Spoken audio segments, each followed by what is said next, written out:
नमस्कार, स्वागत है आप सबका। आपके साथ मैं हूं मोनिका सिंह राणा। बड़ी खबर की बात करते हैं चमोली से। ये खबर जहां थराली ब्लॉक के धुरमा कुंडी में बड़ा हादसा हुआ है। आज सुबह का वक्त बताया जा रहा है जब करीब 3 बजे बादल फटा।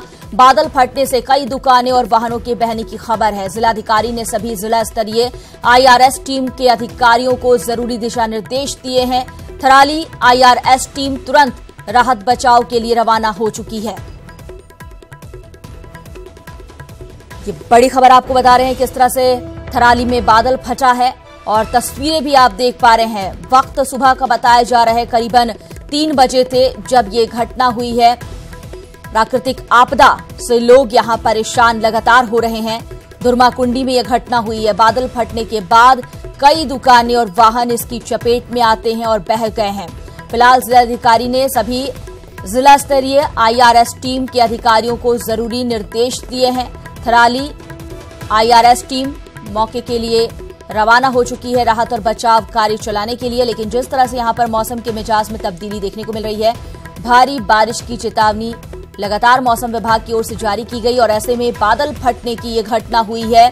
धुरमा कुंडी में थराली ब्लॉक में यह पड़ता है और बादल फटने से कई दुकानें और गाड़ियां इसकी चपेट में आई है और उसके बाद का बर्बादी का जो मंजर है वो आप देख सकते हैं। लोग यहाँ खासे परेशान हैं। जिस तरह के हालात बने हुए हैं और बार बार इस तरह की घटनाएं होती हैं, प्रशासन की ओर से भी तमाम इंतजामात होने के दावे किए जा रहे हैं और फिलहाल मौके के लिए IRS टीम को रवाना कर दिया गया है।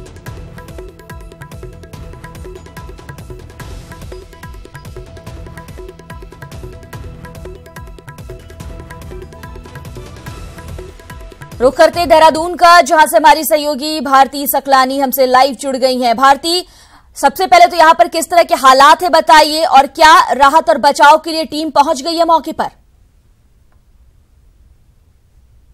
कल देर रात जो बारिश हुई है उसके बाद यहाँ पर पूरी तरह से सड़कों पर मलबा आ गया था। लोगों को काफ़ी दिक्कतों का सामना करना पड़ा। लोग बीच रास्ते पर ही फंस गए थे, लेकिन काफ़ी मशक्कत के बाद कई जगह पर मार्गों को खोल दिया गया है। NDRF और SDRF की टीम मौके पर पहुंच गई थी और मलबे को रास्ते से हटाया गया, जिसके बाद फौरी तौर पर यह कहा जा सकता है कि थोड़ी राहत लोगों को मिली है। और आपदा प्रबंधन की टीम भी यही बात कह रही है कि जहाँ जहाँ पर दिक्कतें आ रही हैं, जल्द से जल्द कोशिश यही की जा रही है कि उन मार्गों को खोला जा सके। रात इतनी तेज़ बारिश आई और ये बताया जा रहा है कि बादल फटा है वहां पर और इस वजह से जो मलबा था वो सड़कों पर आ गया। कई लोगों के घरों में पानी घुस गया है। कई मवेशियों की जान यहां पर चली गई है मोनिका इस बारिश के बाद। और इसका पूर्वानुमान मौसम विभाग ने पहले ही जता दिया था, पहले ही कह दिया गया था कि 15 और 16 तारीख को, यानी कि आज के लिए भी काफ़ी तेज़ बारिश का अनुमान मौसम विभाग ने जताया हुआ है।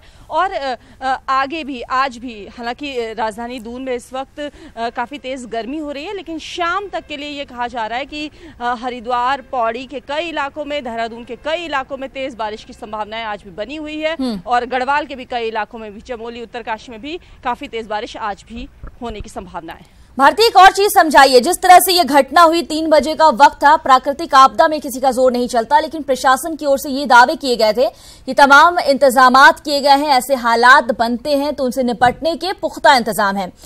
जो टीम यहां पर राहत और बचाव कार्य चलाने के लिए पहुंची, कहा यह जा रहा है कि बहुत ही देरी से पहुंची है, ऐसी कोई बात आपको देखने को मिली?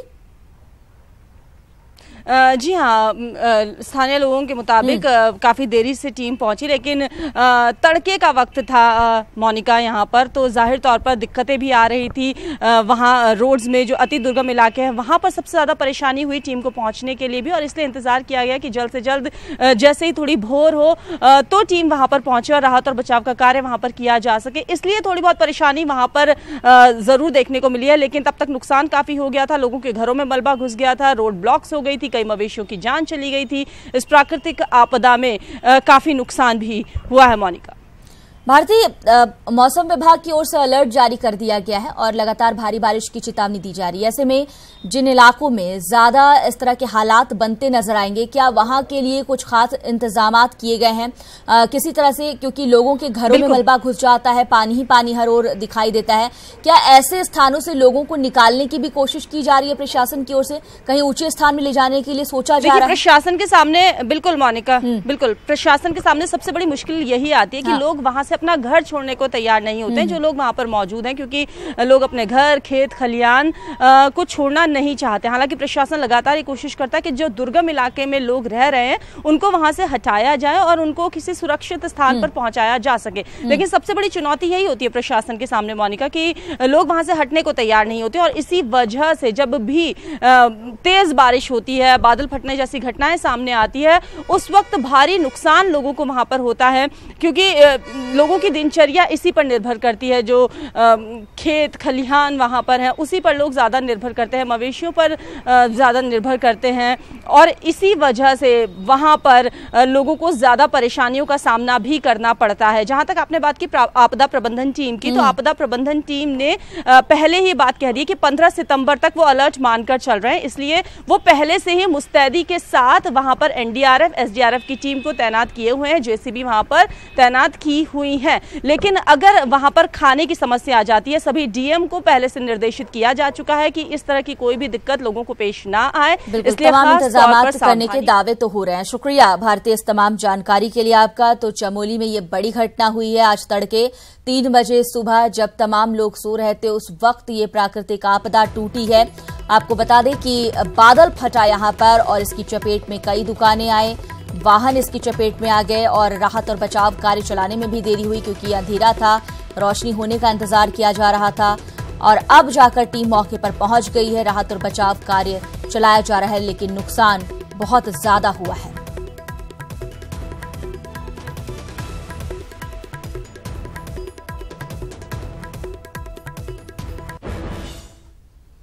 अगली बड़ी खबर की बात, ग्रेटर नोएडा में डीपीएस स्कूल में 4 साल की मासूम से रेप मामले में प्रशासन अब जाकर जागा है। जिला प्रशासन ने 5 सदस्यीय टीम का गठन किया है जो 15 दिनों में अपनी रिपोर्ट देगी। आपको बता दें कि स्विमिंग कोच पर बच्ची से रेप करने का आरोप लगा है। फिलहाल आरोपी पुलिस की गिरफ्त में है।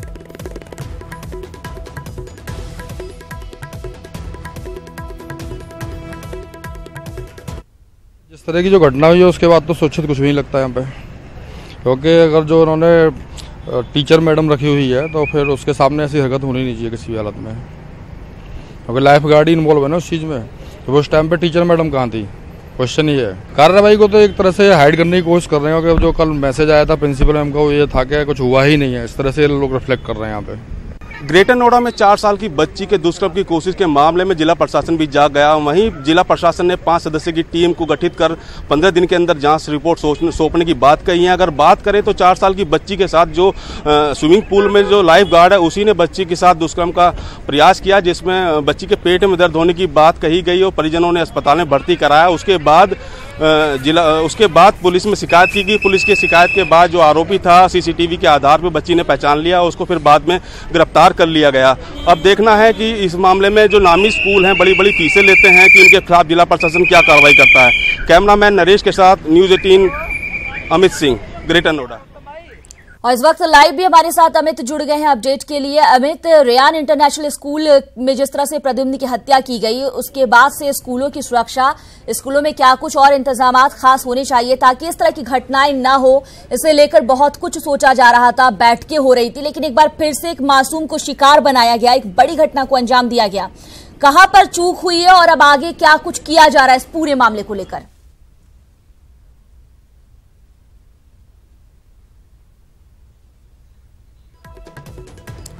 हम कोशिश करेंगे अपने सहयोगी से बात करने की। फिलहाल आपको बता दें कि मासूम बच्ची को निशाना बनाया गया।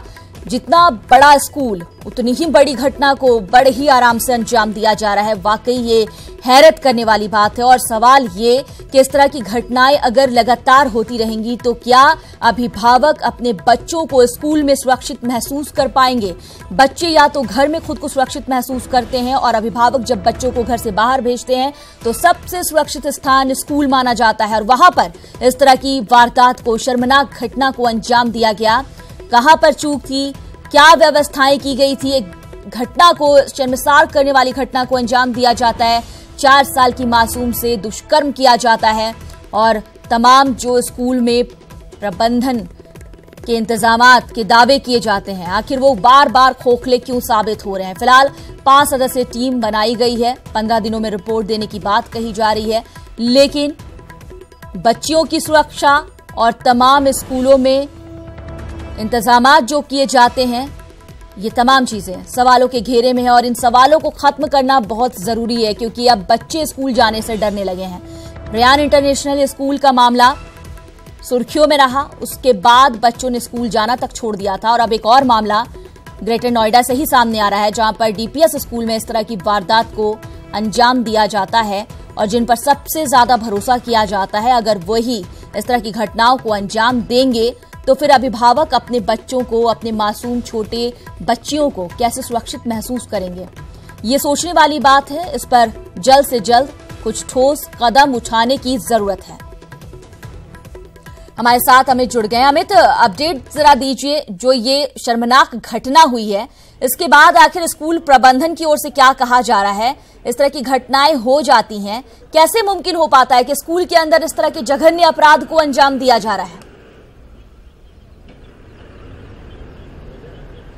जी मोनिका, बता दूं आपको, जैसे ही मामला मीडिया में आया उसके बाद जिला प्रशासन भी सख्त हो गया। जिला प्रशासन ने आनन फानन में एक 5 सदस्यीय टीम गठित की, जिसमें ये टीम जांच करेगी और स्कूल में आके पता लगाएगी कि कहां खामियां रही, इस तरह की घटना को अंजाम दे दिया गया। और साथ के साथ ये 15 दिन के अंदर जिला प्रशासन को रिपोर्ट सौंपेंगे कि कहाँ ये खामियां रही। आपको बता दें कि 12 तारीख की घटना थी कि जहाँ एक 4 साल की बच्ची के साथ जो स्विमिंग पूल में रक्षक था, जो तैराकी सिखाने के दौरान बच्चों की सुरक्षा करता था, उसने ही बच्ची के साथ सेक्सुअल असॉल्ट किया। उसके बाद फिर जो बच्ची के पेट में दर्द होने की शिकायत परिजनों को मिली तो परिजनों ने फिर उसके बाद पुलिस में शिकायत की। पुलिस के शिकायत के बाद जो आरोपी था चंडीदास, उसको गिरफ्तार कर लिया गया और गिरफ्तार करने के बाद उचित कार्रवाई की बात कहने लगी। उसके बाद अगर हमारी बात हुई जिला जो स्कूल प्रशासन से, तो स्कूल प्रशासन ने भी ये कहा कि ये बहुत गलत घटना हुई है, कहाँ चूक रही है, उस चूक को दूर करने की कोशिश की जाएगी। साथ के साथ ही जहाँ सुरक्षित इंतजामात नहीं है, वहाँ भी जो सीसीटीवी कैमरे नहीं है, वहाँ भी दोबारा से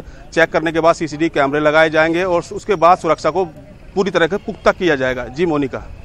अमित, ये बातें बार बार होती है लेकिन घटनाएं रुकने का नाम नहीं ले रहे। रेयान इंटरनेशनल स्कूल इसका सीधा उदाहरण है। घटना जब हुई वहां पर बच्चे की हत्या कर दी जाती है, तब भी यही सब सवाल हुए थे कि सीसीटीवी कैमरे नहीं होते भी ये तो काम नहीं करते बराबर। आज एक बैठक भी बुलाई गई है प्रिंसिपल्स की। ये बताइए कि ये बैठक कब होने वाली है? जी, जिला प्रशासन ने सभी को नोटिस जारी कर दिया है। जितने भी ग्रेटर नोएडा, गौतम बुद्ध नगर में स्कूल हैं, सबको शासन की तरफ से चिट्ठी जारी की गई है कि जो इस बच्चों के साथ इस तरह की घटना हो रही है उसको देखते हुए सभी स्कूल प्रबंधक और प्रिंसिपल स्कूल के जो प्रशासन द्वारा आयोजित बैठक है उसमें आए और अपने अपने स्कूल की जितनी भी सुरक्षा दृष्टि से खामियां उनको दूर किया जाए, अन्यथा उनके खिलाफ बड़ी कार्रवाई की जा सकती है। अब देखना है कि नामी स्कूल सालाना लाखों रुपये लेने के बाद भी कितना बच्चों को सुरक्षित रख पाते हैं। बहुत बड़ा सवालिया निशान है स्कूलों के ऊपर भी। इतने बड़े नाम होने के बाद भी अगर बच्चे सुरक्षित नहीं है तो लोगों में भी कहीं ना कहीं खौफ है। जी अमित, जाहिर सी बात है खौफ का माहौल है और ऐसे में स्कूल में बच्चे अब जाने से भी कतराने लगे हैं। यहाँ पर स्कूल में किस तरह के हालात बने हुए हैं, क्या कह रहे हैं पेरेंट्स और बच्चे? जाहिर सी बात है कि काफी डरे सहमे होंगे इस घटना के बाद। जी बता दूं, हमारी कुछ पेरेंट्स से बात हुई है। उनका कहना है कि अगर हम लाखों रुपए खर्च करने के बाद भी इस तरह की घटना स्कूल के अंदर अगर हो जाती है, बड़ी शर्मनाक बात है। और इसकी जो आला अधिकारी उनसे भी शिकायत करेंगे। जो सामाजिक संगठन है उन्होंने भी कहा गया कि इस तरह की अगर बच्चों के साथ घटना हो रही है तो कहीं ना कहीं सुरक्षा में चूक है, बच्चों के साथ लापरवाही का मामला है। और अगर इस तरह देखा जाएगा तो आने वाले समय स्कूलों पे बहुत बड़ा सवालिया निशान होगा। कुछ लोग ऐसा भी कह रहे हैं कि हम अपने बच्चों को स्कूल से निकाल लेंगे और स्कूल में नहीं पढ़ाएंगे। कहीं ना कहीं ये सुरक्षा पे बहुत बड़ा सवाल है। साथ के साथ ही जितने भी आज के यहाँ सामाजिक संगठन है उन्होंने भी यहाँ आज बड़ा प्रदर्शन करने का ऐलान किया है। देखना होगा कि इस ऐलान को लेकर जिला प्रशासन कितना सख्त है और जो स्कूल है उसके खिलाफ क्या कार्रवाई कर पाता है। जी मोनिका। शुक्रिया अमित, तमाम जानकारी के लिए आपका। ग्रेटर नोएडा से हमारे सहयोगी अमित तमाम जानकारी मुहैया करा रहे थे। इस घटना ने एक बात तो साबित कर दिया है कि जिस तरह से लगातार स्कूलों की सुरक्षा को लेकर सवाल खड़े हो रहे हैं, वो सवाल खत्म होने का नाम नहीं ले रहे। सुप्रीम कोर्ट भी बाकायदा इस मामले को लेकर काफी सख्त निर्देश जारी कर चुका है। उसके बावजूद इस तरह की घटनाएं हो रही हैं। आज एक बैठक बुलाई गई है तमाम प्रिंसिपलों की। अब देखना यह है कि इस बैठक में क्या रास्ता ढूंढा जाता है। सबसे बड़ी बात यह कि स्कूल में बच्चे, मासूम बच्चे शिक्षा अर्जित करने के लिए जाते हैं और वहां पर इस तरह के जघन्य अपराध को अंजाम दिया जाता है और वो भी टीचर्स इसमें शामिल हो, स्विमिंग कोच अगर इस तरह की घटना को अंजाम दे तो यहां पर जब लोगों को रखा जाता है तब सोचने वाली बात है उनके बैकग्राउंड को अच्छे से खंगाला जाए। सीसीटीवी कैमरे क्या प्रॉपर काम कर रहे हैं, अगर बच्चियां हैं तो क्या आसपास में महिला टीचर मौजूद हैं कि नहीं, इन तमाम चीजों को देखना बहुत ही जरूरी है ताकि ऐसी घटनाओं को रोका जा सके। वरना बदस्तूर इस तरह की घटनाएं हमारे सामने आती रहेंगी, इसी तरह से टीम का गठन होता रहेगा लेकिन नतीजा कुछ नहीं निकल पाएगा।